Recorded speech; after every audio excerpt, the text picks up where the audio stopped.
श्री गणेशाय नमः।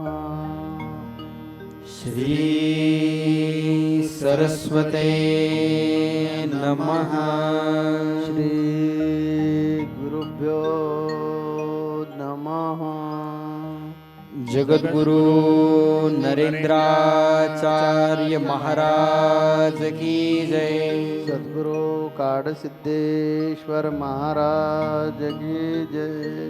संत शिरोमणी गजानन महाराज की जय। आद्य जगद्गुरु रामानंदाचार्य महाराज की जय। सियावल्लभ रामचंद्र की जय। गुरुर्ब्रह्मा गुरुर्विष्णु गुरुर्देवो महेश्वरा गुरु साक्षात् परब्रह्मा तस्मै श्री गुरवे नमः। सार्थ श्री ज्ञानेश्वरी अध्याय 7वा। श्रीराम जिहे साधिभूता माते प्रतितीचेनी हाते धरुनी अधिदैवाते शिवतले गा जया जाणिवे चेनी वेगे मे अधियज्ञो हि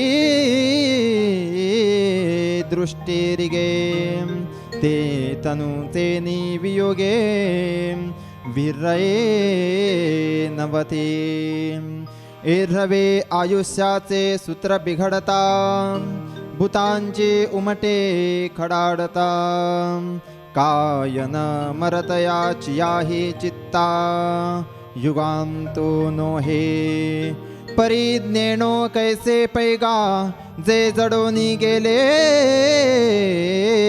माचिया अंगा ते प्रयाणीची या लगबगा न सांडितची माते एर्हवे तरी जाण ऐसे जे निपुण तेची अंतःकरण युक्तयोगी तव ये शब्द कुपिके तरी नोडवेची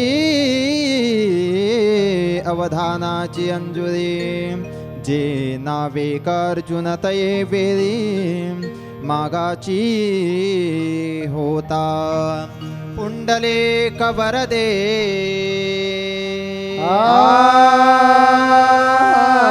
हरी विठ्ठल श्री ज्ञानदेव पंढरीनाथ महाराज की जय। जगद्गुरु नरेंद्राचार्य महाराज की जय। अनंत श्री विभूषित जगतगुरु रामानंदाचार्य श्री स्वामी नरेंद्राचार्य जी के पावन चरण कमलों को वंदन करके पीठ के उत्तराधिकारी परम पूज्य कानिफनाथ महाराज जी को वंदन और सत्संग में उपस्थित सभी पुण्यात्माओं को मेरा सांप्रदायिक श्री गुरुदेव।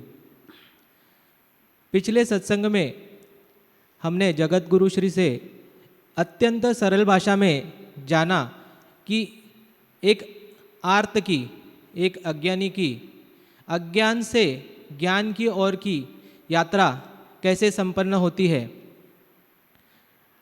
आज हम इस 7वें अध्याय के अंतिम चरण में प्रवेश करने वाले हैं और भगवान श्री कृष्ण मनुष्य जीवन के बारे में जो अंतिम सत्य है, जिसे हम व्यवहारिक भाषा में मृत्यु कहते हैं, उस पल को, उस कसौटी पर एक ज्ञानी कैसे पार करता है, कैसे उस कसौटी पर खरा उतरता है, यही आज के हमारे इस प्रवचन का विषय है।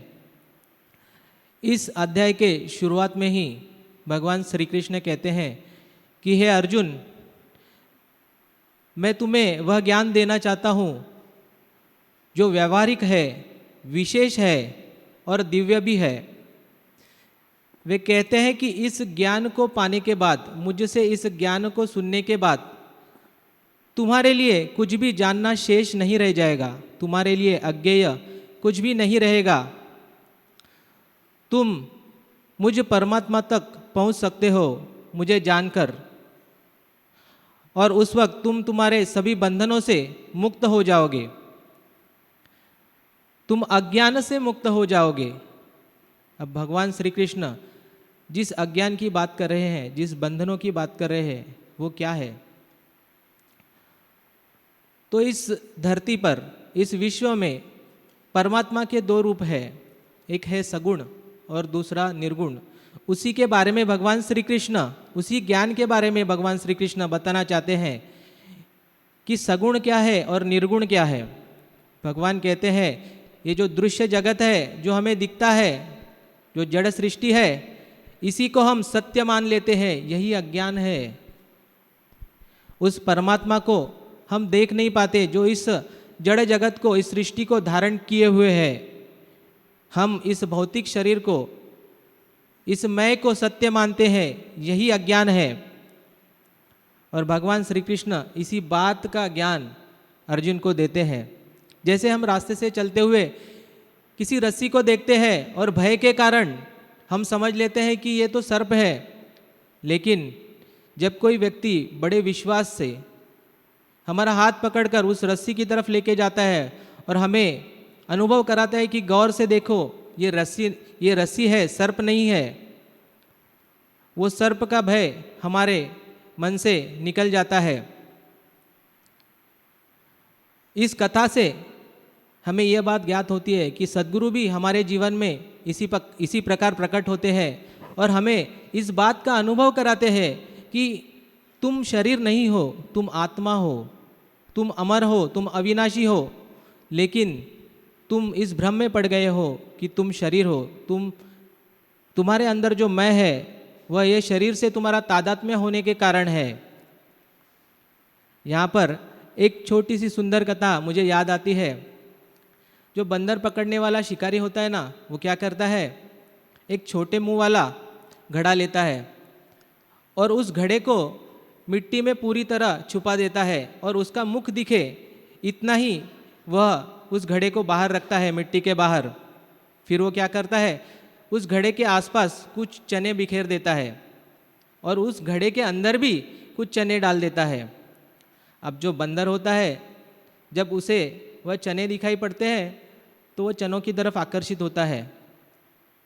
आसपास के पड़े हुए चने वो तो खा लेता है, फिर उसे दिखता है कि उस घड़े के अंदर तो और भी चने हैं, तो वो क्या करता है, घड़े के अंदर अपना हाथ डालता है और सभी चनों को मुट्ठी में पकड़ लेता है और फिर हाथ बाहर निकलने का प्रयास करता है। क्योंकि उस घड़े का मुंह छोटा होता है तो अब मुट्ठी बांधने की वजह से उसका हाथ बाहर नहीं निकलता, उसका हाथ अंदर ही अटक जाता है। वो बड़ा प्रयास करता है, छटपटाता है निकलने का, लेकिन उसी वक्त वो मुट्ठी भी छोड़ता नहीं है, बांधे रहता है। तो इस प्रकार उसका हाथ अंदर ही फंस जाता है। अब उसकी इस अवस्था को एक ज्ञानी पुरुष देखता है और उसे उसकी दया आती है। तो ज्ञानी पुरुष क्या करता है, वो बंदर से कुछ दूरी पर एक फल रख देता है जहाँ तक उस बंदर का हाथ न पहुँचे। और बंदर जब उस फल की तरफ देखता है तो उस फल की तरफ आकर्षित हो जाता है और क्या करता है, उसका जो आकर्षण रहता है चनों में वो छूट जाता है, उसकी मुट्ठी खुल जाती है और उसका हाथ निकल जाता है, वो उस फल की तरफ दौड़ जाता है। हमारे जीवन में सद्गुरु भी इसी भूमिका को निभाते हैं। वो हमारे जीवन में आते हैं और हमें बताते हैं कि तू इस भौतिक शरीर को मैं मान रहा है, तू सांसारिक सुखों के पीछे दौड़ रहा है, तू कितना भी दौड़ ले, कितनी भी इच्छाएं पूरी कर ले, ये कभी पूरी नहीं होगी, क्योंकि मनुष्य की इच्छाएं तो अनंत है और इस अनंत को सिर्फ वो अनंत ही भर सकता है। वो सद्गुरु मोक्ष रूपी फल हमारे सामने रखता है और फिर हम उस सद्गुरु की कृपा से उस मोक्ष की ओर बढ़ते हैं और सद्गुरु इस अज्ञान से हमें ज्ञान की तरफ ले चलता है। अब जगत गुरु श्री हमेशा हमें प्रवचनों में क्या मार्गदर्शन करते हैं कि कम से कम हमें 10 मिनट भक्ति करनी चाहिए। कम से कम इसके पीछे छिपा जो विज्ञान है वो विज्ञान यही है कि जब हम 10 मिनट भक्ति करते हैं तो हमें हमारे अंतर्मन और बाह्यमन की एकाग्रता को साधना होता है। और जिस प्रकार भक्ति करते हुए हम इस एकाग्रता को साधते हैं तो उसके परिणाम स्वरूप जब हम हमारे जीवन में अनेक दुविधाओं से, अनेक कठिन परिस्थितियों से गुजरते हैं तो हम उन परिस्थितियों से गुजरते वक्त जो निर्णय करते हैं वह निर्णय भी एकाग्रता से करते हैं और फिर अधिकतर हमारे निर्णय सही हो जाते हैं। और इस प्रकार जब हमारे निर्णय सही होते हैं तो हमारे जीवन में सुख की जो प्रतिशत है बढ़ जाती है, हमारा जीवन सुख से बीतने लगता है। लेकिन जब इस भूमिका में हम आगे बढ़ते रहते हैं तो हमारे जीवन का अंतिम उद्देश्य यही है कि जब हमारे जीवन की कसौटी जो मृत्यु है उस क्षण पर हम खरे कैसे उतरे। यहाँ पर मुझे शेगांव के संत शिरोमणि गजानन महाराज जो परम पूज्य जगतगुरु श्री नरेंद्राचार्य जी के आराध्य भी है, उनका एक दृष्टांत, उनकी एक लीला याद आती है। एक बार क्या होता है, एक बैरागी, एक सन्यासी जिसका नाम ब्रह्मगिरी है, वो अनेक तीर्थ क्षेत्रों से होते होते शेगांव आ पहुंचता है, जहाँ पर साक्षात परब्रह्म गजानन महाराज पहले से ही विद्यमान है। उसे अपने ज्ञान पर बड़ा अहंकार रहता है।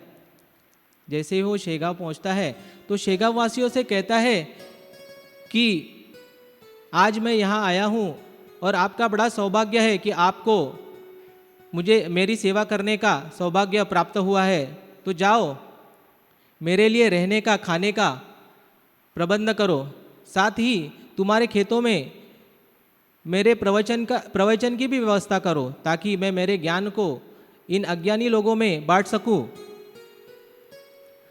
अब शेगांव वासी तो उस परब्रह्म को, चलते फिरते ईश्वर को, साक्षात गजानन महाराज को देखते हैं तो मानते हैं कि चलो कोई साधु सन्यासी पुरुष आए हैं तो उनका मान सम्मान भी होना चाहिए, और इसके लिए वो उनकी उस विनती को स्वीकार कर लेते हैं। लेकिन होता यह है कि उनके प्रवचन को कोई भी शेगांववासी जाता ही नहीं है। सभी श्री संत गजानन महाराज के चरणों में ही बैठे हुए रहते हैं। तो इससे क्रोधित होकर वह ब्रह्मगिरी उस जगह पर पहुंच जाता है, देखता है कि उनके सभी शिष्य उनके चरणों में बैठे हैं और गजानन महाराज एक पलंग पर बैठे हुए हैं। तो गजानन महाराज को क्रोध के कारण ब्रह्मगिरी अनाप शनाप बोलता है, उनकी निंदा करता है, पर इससे गजानन महाराज क्रोधित नहीं होते। वे इसकी परीक्षा लेते हैं। वे जिस पलंग पर बैठे हुए होते हैं उस पलंग पर वो अग्नि प्रज्वलित करते हैं। तो पलंग चारों तरफ से, वो ब्रह्मगिरी जो सन्यासी है वो जब शेगांव में आता है, लोगों को बोलते कि मेरी सेवा करो, शाम हम प्रवचन करेंगे। तो प्रवचन के लिए एक खेती में उनकी व्यवस्था हो जाती है, लोग सब इकट्ठे होते हैं और वही मले में, वही खेती में गजानन महाराज एक बगल में बैठे हैं और ये जोर जोर से प्रवचन में बोलने लगता है कि आत्मा अविनाशी है, आत्मा का कभी नाश नहीं होता, ऐसे बोलता है। आत्मा चिरंजीव है, वायु उनको कुछ नहीं कर सकता, जल उनको भिगा नहीं सकता, अग्नि उनको जला नहीं सकता, ऐसे वो बातचीत कर रहे हैं। तो महाराज जी तब एक पलंग पर, यानी एक बाज है, बाज पर बैठे हैं, उनके हाथों में चिलिम थी और चिलिम से एक ठिनगी नीचे गिर जाती है और पलंग जलता है। जलता है तो वो जो सन्यासी है उनका ध्यान जाता है कि अरे महाराज पलंग पर बैठे और पलंग जल रहा है। तो लोग बोलते महाराज जी उतरो उतरो उतरो, नीचे उतरो, तो महाराज जी बोलते हैं कि किसके लिए उतरने का? आत्मा तो अविनाशी है। अभी तो हमारे ये इधर जो सन्यासी आ गए उन्होंने बोला है कि अग्नि उनको जला नहीं सकते, तो देखते हैं जलता है क्या। और वो सन्यासी को भी बुलाइए और इधर बिठाइए, ऐसे करने का है ना आपको। हाँ जरूर। तो सन्यासी को भी उठाकर इधर लाइए और देखते हैं कि शरीर जलता है नहीं जलता है, आत्मा अविनाशी है, ये जो बोलता है वैसे करते हैं क्या, देखते हैं। आगे बोलिए ना, आगे कहिए आपका। और वो जो सन्यासी है वो एक सामान्य अज्ञानी का प्रतीक है कि जो मृत्यु के समय पर डर जाता है, मृत्यु का भय उसे कपा देता है, वह डर जाता है कि अभी मैं यानी मेरा शरीर नष्ट हो जाएगा। वह इस ज्ञान को समझ ही नहीं पाता कि मैं यानी मैं आत्मा हूँ। और एक ब्रह्मज्ञानी जो गजानन महाराज है वो इस ज्ञानी का प्रतीक है, जो हर वक्त अपनी चेतना को उस परब्रह्म में लीन किए हुए रहते हैं। जब सद्गुरु का हमारे जीवन में अवतरण होता है तो सद्गुरु हमें अत्यंत सरल भाषा में इसी ज्ञान को समझाते हैं कि जैसे ही हमारे वस्त्र जीर्ण हो जाते हैं, पुराने हो जाते हैं, तो हम पुराने वस्त्रों का त्याग कर देते हैं और नए वस्त्र पहन लेते हैं। ठीक उसी प्रकार जो आत्मा है वो अविनाशी है और ये आत्मा भगवान कृष्ण अर्जुन को आर्त भक्त के बारे में पहले श्लोक में बताया भगवान कृष्ण ने। अभी भगवान कृष्ण बोलते हैं कि यह आर्त भक्त ज्ञानी भी हो सकता है, लेकिन उनको मेरे शरण में आना चाहिए। जो मेरे शरण में आ जाएगा और हम जो रास्ता बताएंगे वो रास्ते से चलेगा, वो ज्ञानी हो जाएगा और वो ज्ञानी भक्त भी मोक्ष तक जा सकता है। ऐसे कुछ नहीं है, जरूरत नहीं कि जन्म से ही वो ज्ञानी रहना चाहिए। कुछ बिगड़ता नहीं, वो आर्त है, कुछ मांगने के लिए भगवान से आ गया है तो कुछ बिगड़ता नहीं, उसमें उसका कोई दोष है ऐसे नहीं, क्योंकि षड विकार से ही ये देह पैदा होता है। तो जो देह में षड विकार है, तो षड विकार है तो उधर इच्छा निर्माण हो जाएगी, मत्सर निर्माण हो जाएगा, मोह निर्माण हो जाएगा, अहंकार निर्माण हो जाएगा। यानी काम क्रोध मद मत्सर मोह और माया, ये विकार शरीर में रहने वाला ही है, क्योंकि शरीर की निर्मित उससे हो गई है। तो हे अर्जुन, उनमें मोह आ गया। अर्जुन को मोह है ना कि हम युद्ध किया और हमने युद्ध करवा के रिश्तेदारों को मार दिया तो हमें पाप लगेगा, हमारे पूर्वज नरक में जाएंगे। यह अज्ञान के वजह से उनको मोह हो रहा है कि हमारे रिश्तेदार, हमारे पूर्वज नरक में नहीं जाना चाहिए। जैसे अर्जुन को मोह होता है वैसे हमें लोगों को भी मोह होता है, मत्सर आता है। तो ये मोह मत्सर से बाहर निकालने के लिए द्वापर युग में भगवान कृष्ण आ गए। अभी ये कलयुग है, ये कलयुग में कृष्ण ने ही बताया है कि हम फिर अवतार नहीं लेंगे और हम आएंगे तो संत के रूप में आएंगे, सदगुरु के रूप में आएंगे। तो सदगुरु के रूप में भगवान आता है और जो जो सदगुरु को शरण आता है उनका उद्धार होने के लिए सदगुरु, उनकी प्रकृति कैसी है, उनका स्वभाव कैसा है, वो किसके लिए आ गए हैं, ये सब जानकर उनको ऐसा मार्ग बताते हैं कि धीरे धीरे धीरे धीरे वो आर्त भक्त ज्ञानी में कन्वर्ट हो जाता है, बदल जाता है। अभी भगवान कृष्ण अर्जुन को यह बता रहे हैं कि वो ज्ञानी हो गया, उसका प्रमाण क्या है। ये प्रमाण ये श्लोक में भगवान कृष्ण अर्जुन को दे रहे हैं। इसलिए इन्होंने, हमारे अमोल जी ने एक बहुत सुंदर दृष्टांत दिया था। हमारे आराध्य दैवत गजानन महाराज के बारे में ही दिया था कि सेगांव में एक सन्यासी हिमालय से आते हैं घूमते घूमते घूमते एक गांव से दूसरे गांव से तीसरे गांव, ऐसे पदयात्रा उनकी चल रही थी। हर गांव में जाकर वो अपना ज्ञान लोगों को देने का प्रयास करता है। उनको लगता है कि हम ज्ञानी हैं, हम हिमालय से तपश्चर्या करवा के आ गए तो हमें सब ज्ञान हो गए। इस कारण वो हर जगह में, हर गांव में प्रवचन में एक ही विषय बताता है कि आत्मा अविनाश है।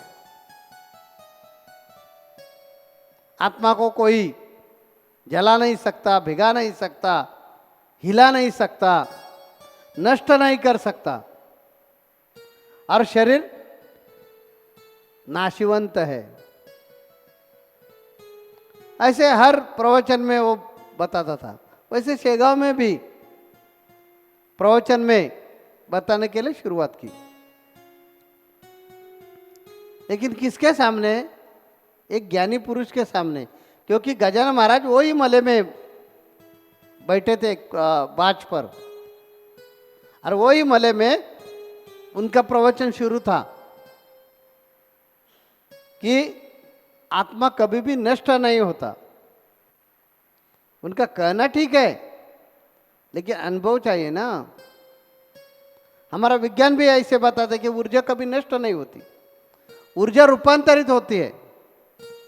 आत्मा और ऊर्जा का कुछ संबंध है क्या? हाँ, अपान, व्यान, समान, उदान और प्राण, ये 5 वायु इकट्ठे आकर जो संयोग निर्माण हो जाता है उसको आत्मा बोला जाता है। तो आत्मा एक ऊर्जा है और ऊर्जा कभी नष्ट नहीं होती। भगवान कृष्ण ने अर्जुन को यही गीता में बताया कि अर्जुन, मैंने आपके साथ अनेक बार अवतार लिया है और अनेक बार अवतार लेने वाले भी हैं। जब जब धरती पर अहंकार निर्माण हो जाता है, अत्याचार निर्माण हो जाता है, तब तब हम अलग अलग फॉर्म में आते हैं। मैं कृष्ण बनकर आते हैं ऐसे नहीं बोले, वो अलग अलग फॉर्म में हम आते हैं।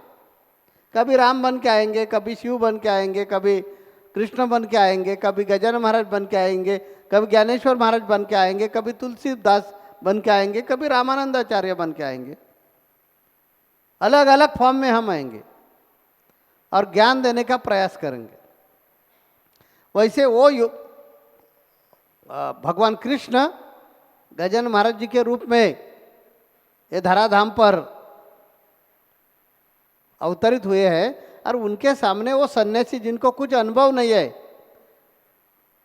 किसी से उन्होंने सुना है या किसी के पास वो पढ़ा है कि आत्मा नाशिवंत है। आत्मा नाशिवंत नहीं है, आत्मा शाश्वत है और शरीर नाशिवंत है। अनुभव के बिना वो लंबा चौड़ा प्रवचन दे रहे हैं, तो गजानन महाराज जी को ऐसे लगता है कि यह ऐसा गलत जो बोलता है, क्योंकि उनको खुद को अनुभव नहीं है और अनुभव न लेकर लोगों को जो बता रहे हैं तो उनको उनकी धुंधी यानी उनका झूठापन निकालना चाहिए। इसी कारण गजानन महाराज के हाथों में जो चिलिम थी उसमें से एक ठिनगी, विस्तव की ठिनगी नीचे गिर जाती है और वो जो बाज है वो आपसे आप जलने लगता है। आधा बाज जल गया तो लोगों के ध्यान में आता है, अरे बाज जल गया। तो लोग बोलते हैं, महाराज जी आप तुरंत नीचे उतरिए, नीचे उतरिए। महाराज बोलते हैं, अरे हमें कुछ होने वाला नहीं है, क्योंकि अभी हमारे प्रवचनकार ने बताया कि अग्नि हमें कुछ करने वाला नहीं है, क्योंकि मैं देह नहीं है, मैं आत्मा हूँ। तो उतरने की जरूरत क्या है? मुझे जलाने वाला कोई नहीं है, भिगाने वाला कोई नहीं, हिलाने वाला कोई नहीं है, मैं अजरामर हूँ। तो हम नहीं उतरेंगे यहाँ से।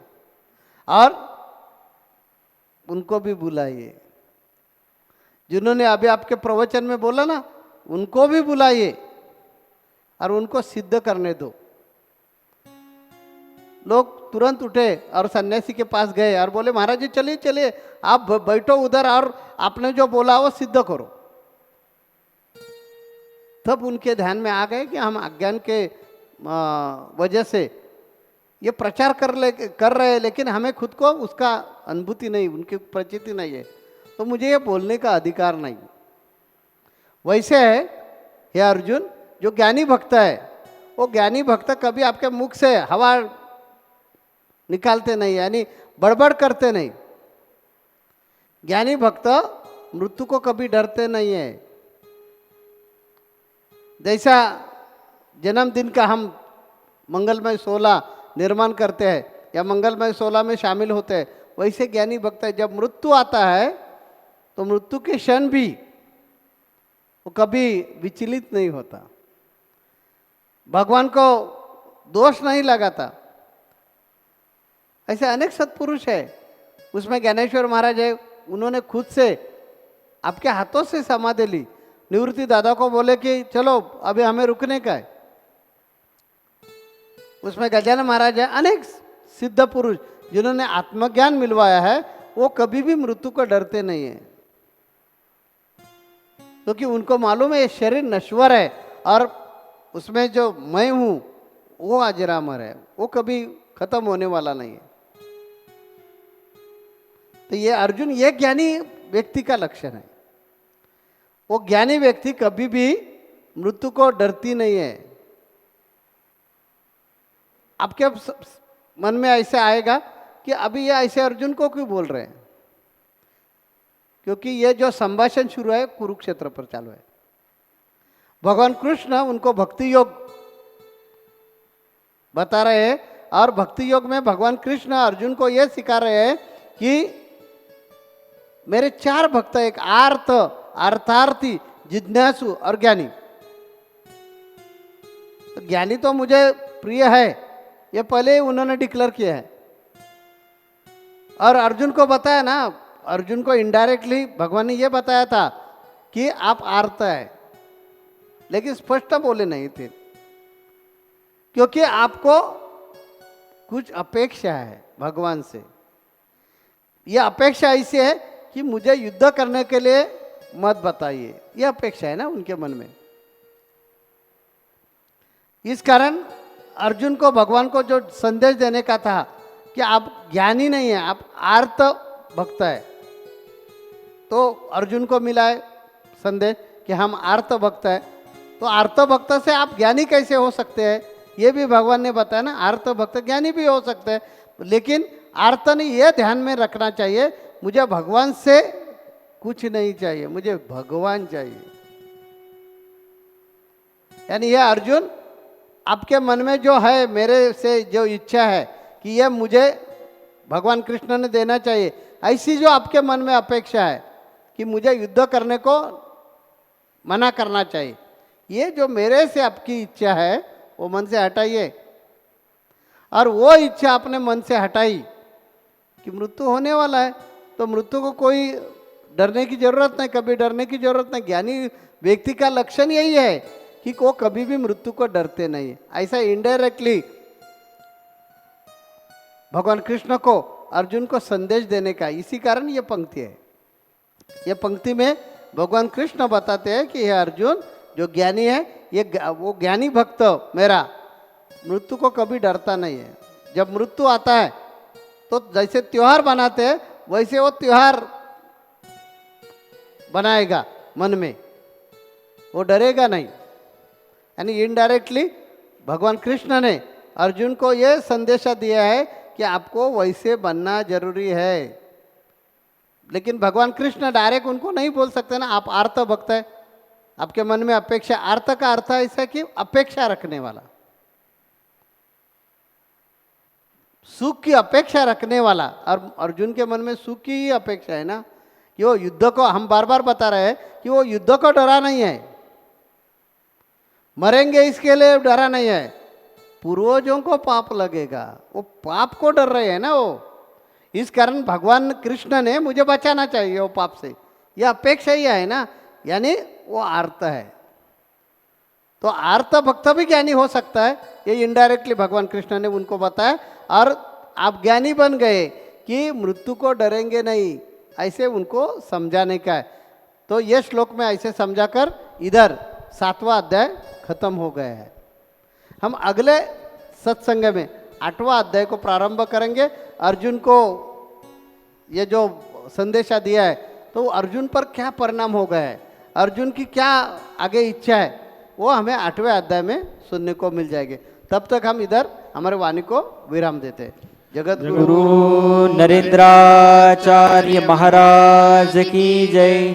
सद्गुरु काड सिद्धेश्वर महाराज की जय। संत शिरोमणि गजानन महाराज की जय। आद्य जगत गुरु रामानंदाचार्य महाराज की जय। सिया वल्लभ रामचंद्र की जय।